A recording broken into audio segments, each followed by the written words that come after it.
بقى له 3 سنين. ده مقام النادي الاهلي يا مهيب.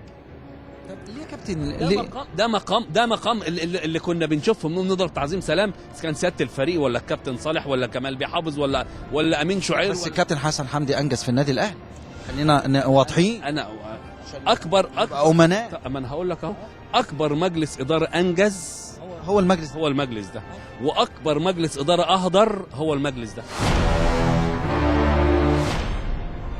نسبة اهدر في فرق ان انا الناس بتصرف عشان تجيب. ما لا يا مهيب، في لما تجيب عربيه ب 100,000 وهي ثمنها 110 تبقى كويس، لما تبقى ب 110 وتجيبها ب 115 كويس، لكن لما تجيبها بمليون لا ما يبقاش كويس. هو ده قيمة النادي الاهلي برضه. لا لا لا لا لا.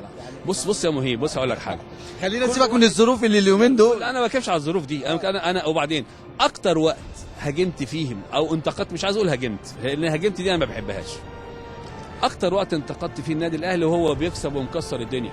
مش ده مانويل جوزيه اللي قال له ده؟ مش ده مانويل جوزيه اللي قال له؟ وده الساحر وده العبقري. تقول ايه على حسام البدري؟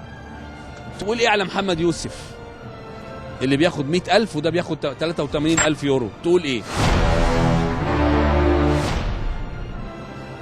هل نقول بقى على محمد يوسف ساحر وعبقري؟ لا، ده مش ساحر وعبقري، استغفر الله العظيم، ده يبقى النبي.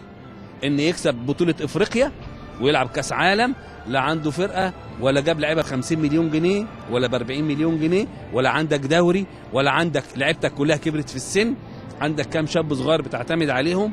يبقى مين الساحر ومين العبقري؟ اللي عنده كل الامكانات اللي في الدنيا، اللي عنده لبن العصفور، ولا اللي ما جالوش لعيب ب 10 جنيه؟ ايهما اوقع؟ عارف يا كابتن، وانا بفكر في الحلقة